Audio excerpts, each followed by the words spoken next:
The rain fell harder with every passing minute on the empty road.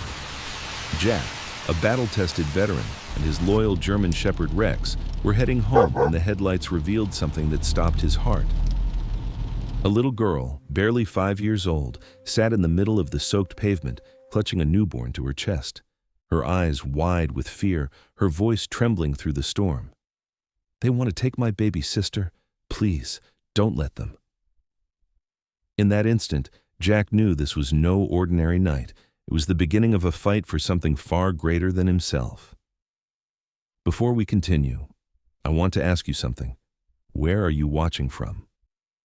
Tell me your country in the comments below. And if you believe no child should ever face the storm alone, make sure to subscribe so you never miss a story of courage and compassion. Wishing you a day filled with strength, kindness, and hope. The night had sunk deep into silence, broken only by the steady drumming of rain that fell harder with every passing minute. The countryside road stretched empty, shrouded in darkness, its cracked asphalt glistening beneath the ceaseless downpour. A wind carried the scent of wet earth and distant pine, bending the trees like weary sentinels bowing to the storm. Jack Carter, a veteran in his early 40s, broad-shouldered with a weathered face that spoke of years of service, kept his hands firm on the steering wheel. Beside him sat Rex, his 8-year-old German Shepherd, his black and tan coat glistening faintly under the dashboard light, amber eyes alert, ears upright, as though even the storm could not shake his vigilance. The wipers beat across the windshield in a rhythm that seemed endless, a rhythm Jack had learned to live with, steady and unrelenting, much like the memories he carried from years he seldom spoke about.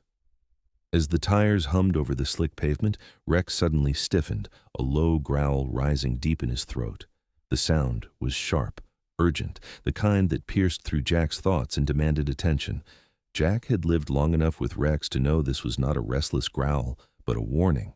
He eased his foot off the accelerator, letting the cruiser slow as the beam of headlights carved deeper into the curtain of rain. Rex pressed his nose to the glass, a bark cutting through the storm, sharp and commanding, and Jack instinctively leaned forward, searching the darkness beyond the reach of his headlights. His pulse quickened, though his mind stayed steady. Rex never barked without reason. Then the light revealed it. At first, just a faint silhouette against the glistening road, then a figure sharpened by rain. A child, no more than 5 years old, sat in the middle of the soaked pavement, her small body hunched forward, arms wrapped tightly around a bundle. Dark hair clung to her forehead, plastered down by the rain, her dress clinging like second skin. In her lap, swaddled in a white blanket shielded poorly with a sheet of plastic, was a newborn, its tiny face red with cold, barely stirring. Jack's heart seized. The world seemed to narrow into that single image, the fragility of childhood stranded in the storm, alone, defenseless. He braked hard, the vehicle skidding slightly before halting just yards away. Jack pushed open the door and stepped out, the rain striking him like a barrage of needles. He grabbed the old umbrella he kept by the seat, snapping it open with practiced ease, and rushed toward the children. The scene etched itself into his mind with unbearable clarity. The little girl's wide brown eyes lifted toward him, shimmering with terror, her lips trembling, though she tried to hold the infant tighter to shield it from the rain. She seemed on the edge of collapse, yet refused to loosen her grip. Jack crouched down, lowering himself to her height, the umbrella arching above them, shielding both her and the newborn from the relentless downpour. In that instant, he became a wall between them and the storm, the silhouette of a protector cast beneath a veil of rain. The girl's voice broke the air, fragile, yet raw with desperation. "They want to take my baby sister. Please, help us."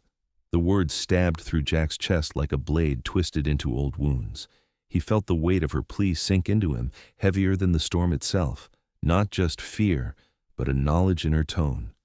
This was not the cry of a child lost by chance, but of one hunted.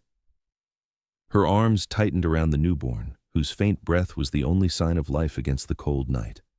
Jack steadied his own breathing, forcing calm into his voice as he leaned closer, eyes level with hers.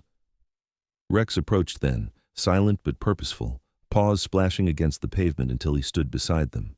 The dog lowered his head carefully, his massive frame seeming gentler than ever. He pressed his nose to the girl's trembling hand and gave a small, tender lick, a gesture of reassurance that no words could equal. The little girl flinched at first, then her small fingers curled instinctively into Rex's fur, her breath hitching as some of the fear eased from her face. The bond was instant, fragile, but undeniable.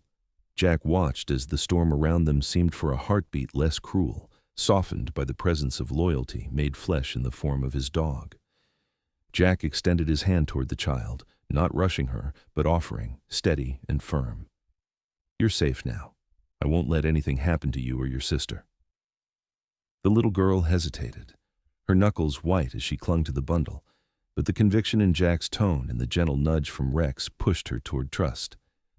Slowly, she reached out, allowing Jack to take part of the weight. The newborn stirred faintly, a weak sound escaping, but Jack cradled the small body against his chest with care, hardened by experience and softened by compassion. He felt how unnaturally cold the infant was, a chill that made his stomach clench with urgency. The rain continued to beat down, but within the umbrella's narrow circle of shelter, time slowed. Jack could not escape the surge of memory, the image of another child, his own daughter Lily, who had once lain small and helpless in his arms. She had not survived, a fragile life taken far too soon, leaving him with a hollow grief that no battlefield could rival. Now, in the face of this girl and her newborn sister, that wound tore open, but instead of breaking him, it anchored his resolve. He could not save Lily, but he would not let fate claim these children too. His jaw set, his eyes hardening as the storm rolled on. Jack shifted the umbrella to cover them better, his arm steady around the newborn, the other hand guiding the girl gently toward his vehicle. Rex stayed pressed close, moving in step like a silent sentinel, his gaze sweeping the darkness beyond the rain. Jack's boots splashed through the puddles as he led them forward, each step weighted with decision. The girl clutched at his sleeve, her grip tight, desperate, as though clinging not just to his presence, but to the promise of safety. The storm howled around them, but the fragile circle of light and shelter moved with them, three souls bound suddenly by fate, with Rex standing guard over them like an unspoken vow. When they reached the car, Jack opened the back door, ushering the girl inside with Rex climbing in after her. He laid the newborn across the girl's lap, keeping the umbrella tilted until both children were settled within. Water dripped from his jacket and pooled on the floor, but the heat from the car's vents soon chased some of the chill away. Jack slid behind the wheel, his chest heavy with thoughts unspoken, and cast a glance in the rearview mirror. Emily, he would later learn her name, stared back at him with eyes still wide, haunted yet clinging to hope. Rex leaned against her, a massive form of comfort, and the newborn stirred faintly in her arms. Jack gripped the wheel, the storm ahead endless. But within the car, a fragile seed of trust had begun to take root. In that moment, Jack made his choice. He would take them home, shield them as if they were his own blood. The memory of Lily burned behind his eyes, but alongside it came a new fire, a determination that no child should suffer alone in the storm. With Rex by his side and the weight of the children behind him, Jack drove into the rain, knowing nothing would be the same again. The storm had quieted by the time Jack carried the children through his front door, though the air still smelled of rain and wet earth clinging to his clothes. The wooden cabin, small and plain but sturdy, welcomed them with the faint crackle of the fire he quickly stirred back to life. Grace, the infant, swaddled tightly in the damp white blanket, whimpered softly as Jack set her down into an old crib in the corner of the living room, a crib that had gathered dust for years. He lingered for a moment, the sight pulling old grief to the surface, for that crib once belonged to Lily, his daughter, who had never lived long enough to fill it with laughter. He adjusted the blanket around Grace, careful to ensure warmth reached her tiny body, and when she stilled into uneasy sleep, he turned to Emily. The little girl, hair clinging to her cheeks, shivered in silence, exhaustion written across every fragile movement. Jack prepared a towel and gently draped it around her shoulders, ushering her closer to the fire. Emily's eyes, wide and guarded, followed his every move, uncertain yet unwilling to protest. He knelt in front of her, handing her a steaming cup of water he had boiled, watching as her trembling fingers tried to steady themselves against the ceramic. Rex padded across the room, his large frame shaking off the last droplets of rain, and sat close beside Emily, resting his head against her knee. The dog's steady presence seemed to reach her in a way words could not. Slowly, her small body leaned into Rex's warmth, her eyes closing for the first time since the road. Jack exhaled quietly, his heart tightening with the realization that trust, though fragile, was beginning to form in this broken circle. Not long after, a knock rattled against the wooden door, soft but insistent. Jack rose, cautious yet calm, and opened it to reveal Martha Jennings, his neighbor. Martha, a woman in her late 50s with graying hair tied back in a simple bun and sharp eyes softened by lines of age, stood holding a small basket wrapped in cloth. She carried the look of someone who had seen much of life's hardships, but chose to meet them with practical kindness rather than complaint. "Heard you came home in the storm," she said simply, her voice steady but curious. "Figured you might need these." She held up bottles of milk and a bundle of clean cloth diapers. Her gaze flicked past Jack, catching sight of Emily huddled by the fire in the crib in the corner. One brow arched, not with accusation, but with the quiet curiosity of someone who understood there was always more beneath the surface. Jack accepted the basket with a nod, grateful though his words were clipped. Martha stepped inside uninvited, her presence firm but not unwelcome, as though her years of widowhood had made her accustomed to stepping in where help was needed without ceremony. She bent slightly toward the crib, her lined face softening at the sight of Grace, then shifted her attention to Emily. "Lord," she whispered, "they look half frozen." She crouched near the girl, offering her a smile that carried both warmth and persistence. Emily's wary eyes studied her, but Rex's calm presence beside her seemed to ease the tension, and eventually she accepted a piece of bread from Martha's hand. Jack stood watching, uneasy at the intrusion, yet recognizing the comfort Martha brought with her matter-of-fact care. Later, at the small dining table, Jack reheated a pot of stew and set bowls before Emily and Martha. The room filled with the humble scent of broth and herbs, the steam rising into the quiet space. Emily ate slowly at first, guarded, but hunger soon took over, and she began to spoon the food carefully while keeping an eye on Grace nearby. Martha took her time, though she did not press with questions yet. Her gaze spoke volumes of curiosity, but she allowed Emily the silence to gather her courage. It was Jack's steady voice that gently coaxed the truth free, asking softly about her family, about how she had come to be stranded on that road with an infant in her arms. Emily's lips trembled before words found their way. Her voice, halting and fragile, carried memories far too heavy for a child. She spoke of her mother, Rainey, a woman once gentle, who had fallen into addiction that clouded her days and chained her spirit. Emily described how a man named Travis Deacon entered their lives, not family by blood but by force, controlling her mother with substances and promises she could never keep. His presence grew darker over time, and Emily, though young, knew enough to understand he was dangerous. Rainey had tried to stop, had tried to protect her daughters, but the grip of addiction and Travis's threats bound her tightly. Emily's eyes glistened with tears she fought to contain as she whispered the words that broke the silence. One night she didn't wake up, and I knew I had to run with Grace or he would take her. The words settled heavy in the room, the fire crackling against the weight of tragedy too large for such a small voice. Jack's jaw tightened, his fists curling slightly against the table, though his expression remained calm for Emily's sake. He recognized the name instantly. Travis Deacon was not unknown. Jack had heard it whispered in back rooms, a name tied to allegations of illegal adoptions, children vanishing into systems too corrupt to hold him accountable. Never enough proof, never enough evidence to bind him in chains, yet his shadow lingered. Jack leaned back, staring into the fire, and the silence between them thickened with unspoken understanding. Martha glanced at Jack sharply, recognizing in his face the weight of realization, and her own features tightened with suspicion. Rex, lying at Emily's feet, suddenly let out a deep guttural growl that rolled through the room like thunder. His ears pinned back, his gaze fixed on the floor, as though the very name, spoken aloud, had stirred something primal within him. Emily startled, clutching her bowl closer, but Jack rested a calming hand on Rex's back. The dog's body trembled with restrained tension before finally settling, though his amber eyes remained sharp, unblinking, as if marking an unseen presence in the room. It was instinct, Jack knew, and instinct was rarely wrong.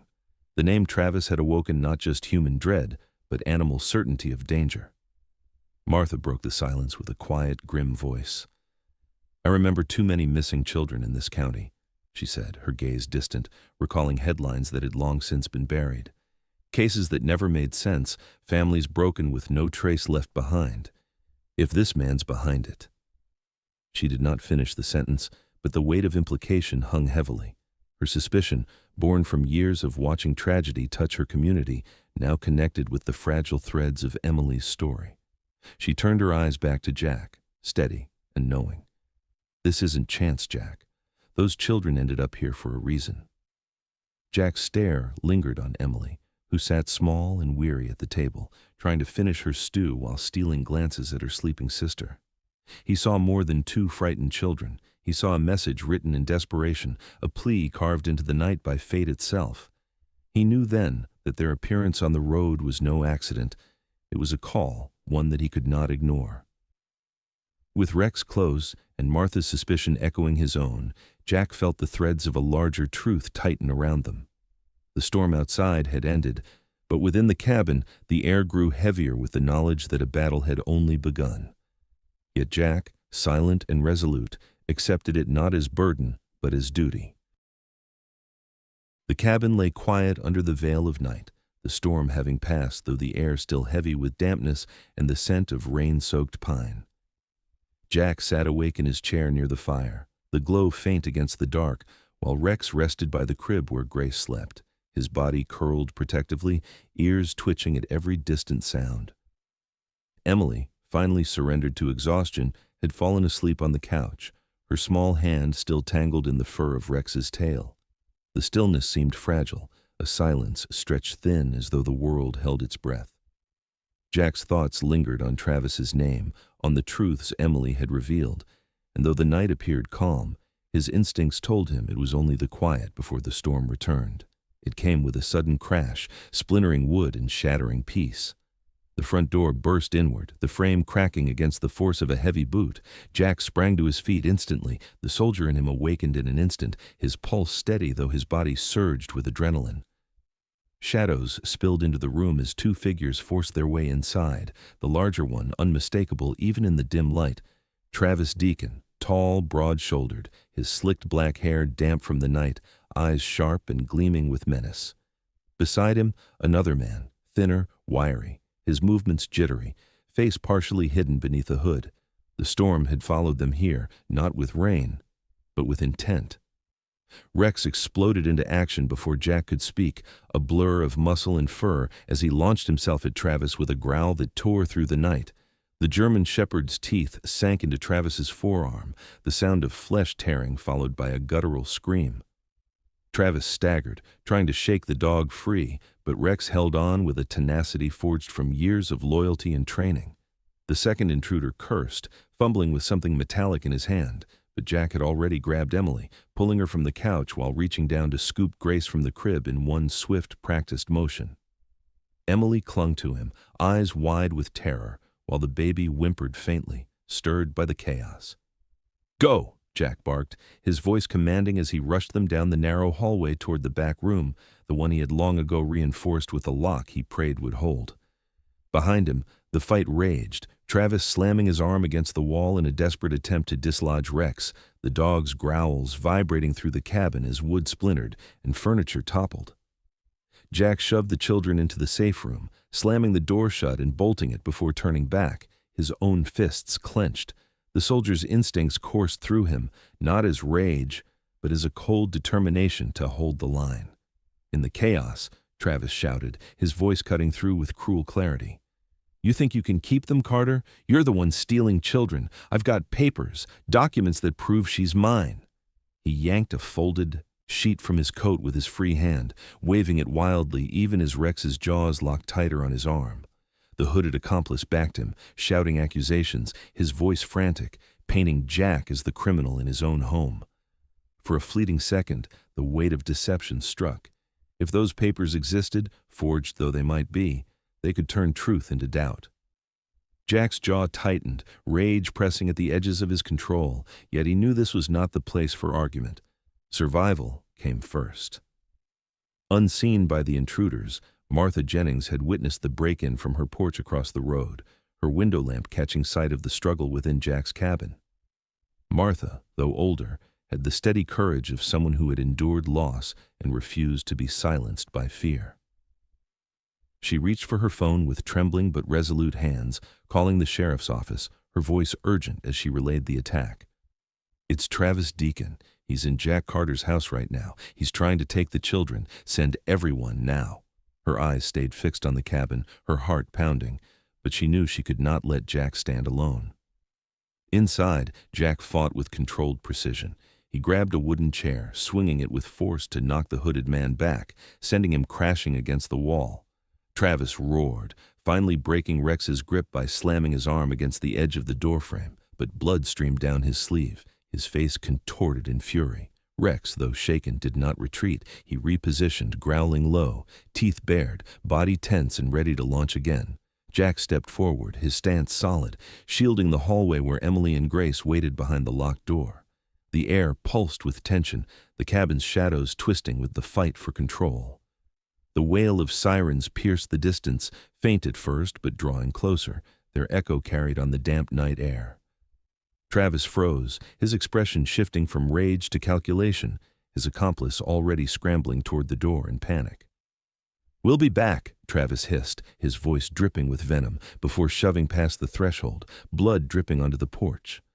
Rex lunged again, snapping at his heels, tearing a shred of fabric from his coat before Jack called him back. The men fled into the darkness, their retreat swallowed by the distant hum of approaching vehicles. The silence that followed was sharp, broken only by the heavy breaths of man and dog.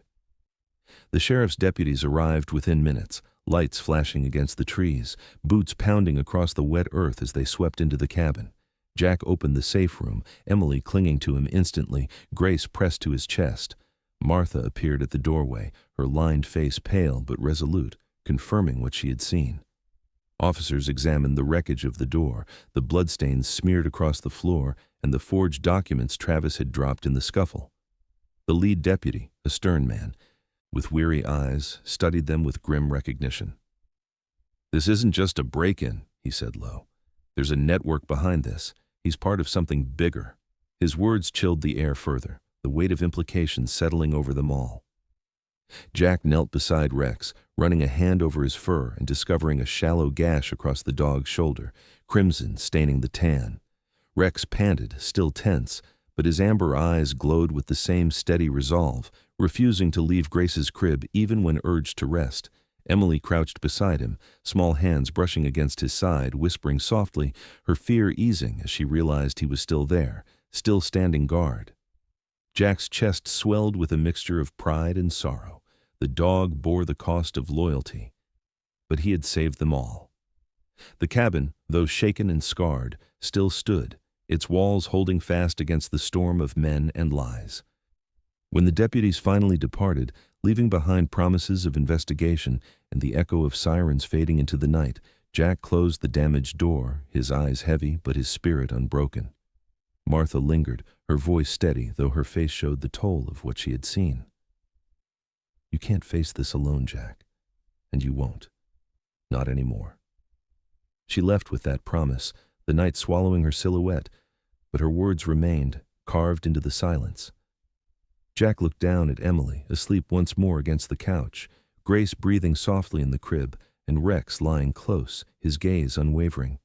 He knew now the danger was real, closer than he had feared, but he also knew the bond between them had been sealed in fire and blood.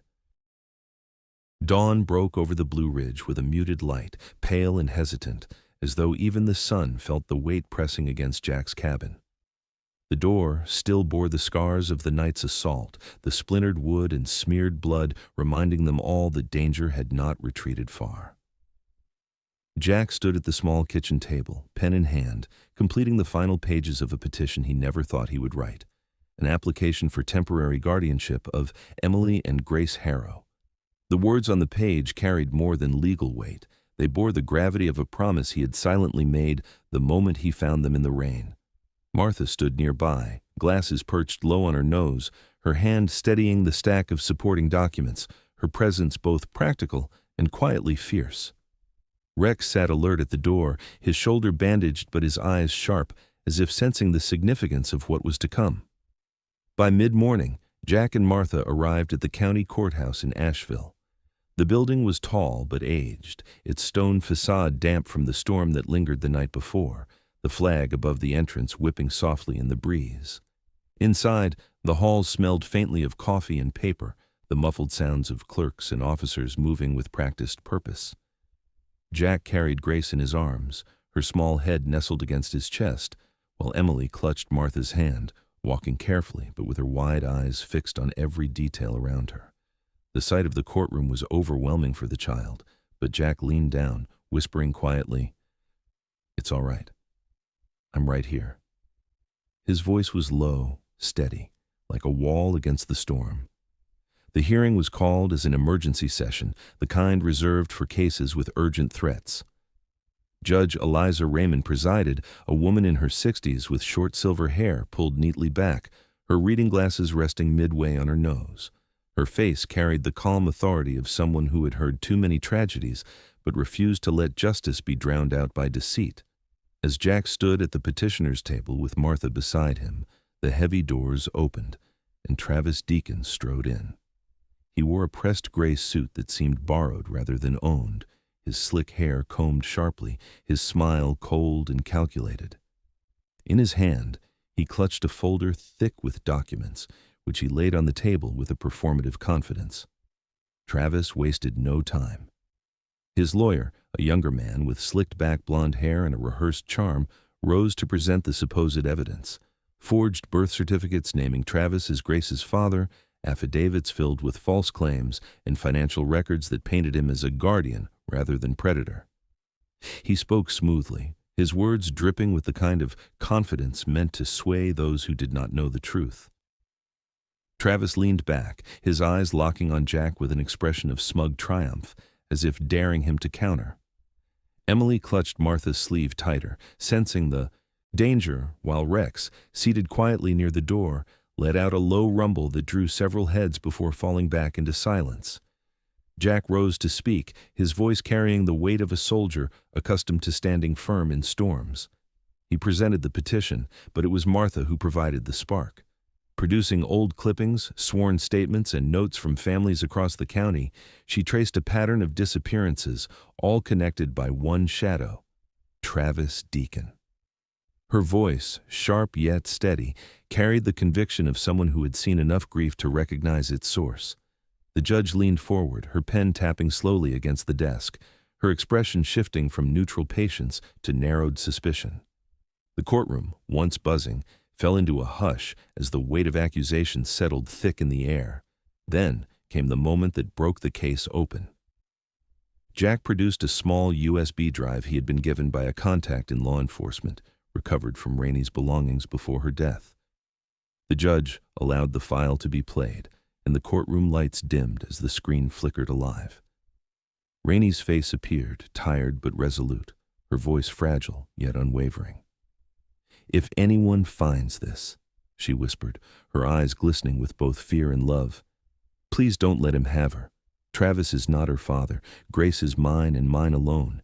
He only wants to use her like he used me. Please, protect my daughters."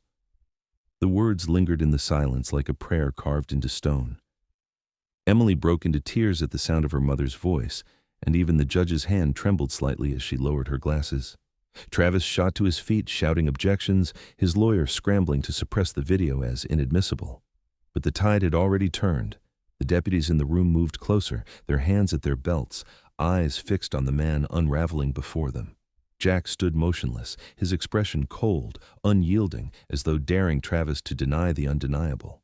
Martha placed a hand on Emily's shoulder, whispering comfort as the girl buried her face against her. Grace stirred faintly in Jack's arms, but he only held her closer, as though shielding her from the storm of deceit that had finally met its reckoning. The judge's gavel struck hard against the wood, silencing the outburst. Enough, Judge Raymond declared, her voice sharp as steel. The evidence is clear. The petition for guardianship is granted to Mr. Carter. As for Travis Deacon, this court finds sufficient cause to place him under arrest pending multiple charges, including child endangerment, fraud, and suspected trafficking. The deputies closed in, seizing Travis as he cursed and struggled, his face twisting with fury as the courtroom erupted with noise. The lawyer backed away, pale and sweating, muttering that he had only taken the case for pay. But no one listened to his excuses now. Travis was dragged from the courtroom, his threats echoing until the heavy doors closed and the silence returned. Jack remained standing, his chest heaving slightly as the tension drained, while Martha exhaled with visible relief. Emily looked up at him with wide eyes, her small hand reaching for his, and when he clasped it, her grip was strong despite her trembling. Rex rose from his place by the door, padding across the room until he sat beside Grace's stroller, his presence steady as a sentry, amber eyes never leaving the children. The room, though scarred by conflict, felt for the first time like a place where hope could breathe again. When the gavel struck once more, Judge Raymond spoke with measured finality. This matter is concluded for today. The children will remain under Mr. Carter's guardianship. And let the record show, she added, her gaze sweeping the room, that truth has triumphed here, not deceit. She adjourned the hearing, her words lingering like a benediction over the battered yet unbroken family that now stood together. Jack gathered Emily and Grace, Martha close at his side, while Rex walked at their heels.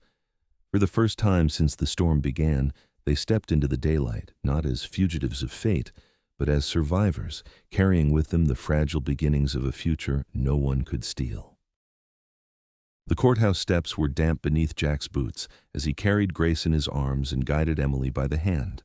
The judge's final words still rang in his ears, solemn yet filled with quiet grace. Guardianship granted. For years Jack had drifted without anchor, surviving on discipline, memory, and duty, but never truly living. Now, with a fragile infant pressed against his chest and a small girl clinging to his side, the weight he carried was no longer one of war, but of responsibility chosen. The air outside felt lighter than the courtroom, though the clouds still lingered, soft gray like smoke fading from a battlefield.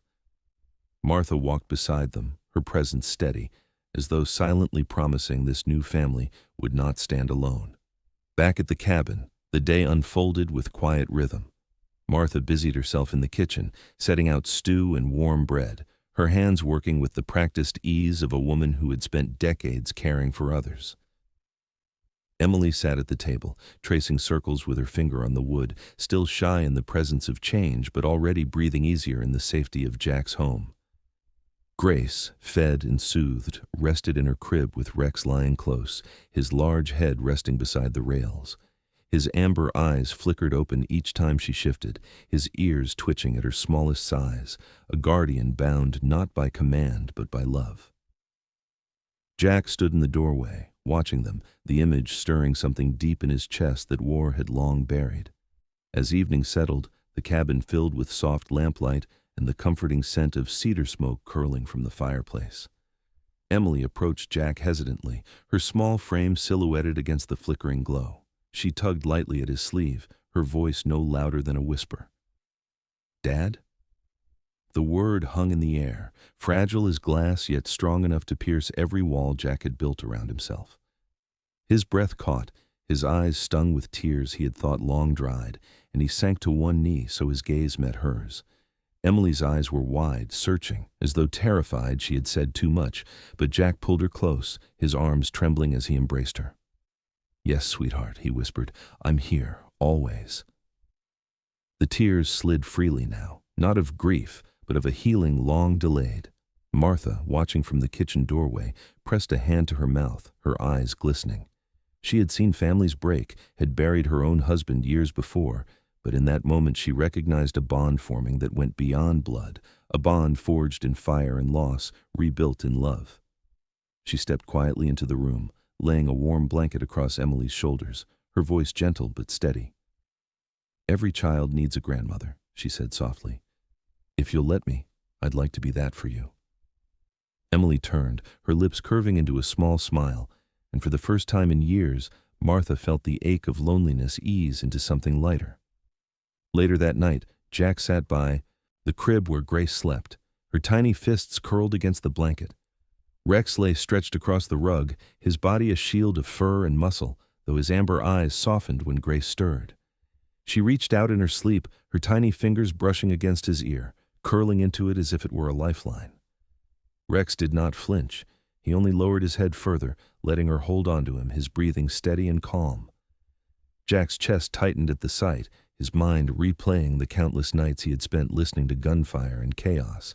Yet never once had he seen a moment so pure, so fierce in its quiet power. Here was loyalty in its truest form, protection offered not by words but by presence. As the fire dimmed, Emily curled against Jack's side on the couch, her head resting on his arm while he read softly from an old storybook. Her eyes fluttered shut before the story ended, her breathing evening out in the rhythm of trust. Jack closed the book gently, setting it aside, his gaze wandering between her, Grace, and Rex. For years he had wondered what meaning could be found beyond war, what purpose a soldier had when the battles ended and silence took their place.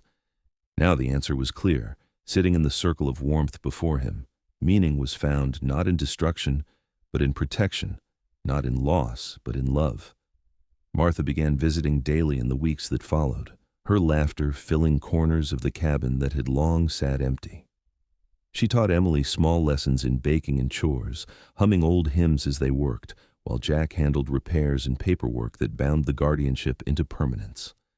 Grace grew stronger with each passing day, her cheeks filling with color, her cries no longer fraught with fear, but simply the sound of a child discovering her voice. And Rex, though scarred from the fight, never once wavered from his post, shadowing the children as if every step they took was his own. The cabin itself seemed to transform, its once silent walls now echoing with the sounds of life. Photographs began to gather on the mantel. Emily's shy smiles, Grace bundled in Martha's arms, Rex sprawled across the porch like a sentry at ease. Jack hung Lily's picture beside them, not as a wound, but as a reminder that love, though fragile, was never lost, only carried forward. He often found himself standing there at night, his hand resting on the frame, whispering to the daughter he had lost that her spirit had made him strong enough to protect the ones who needed him now.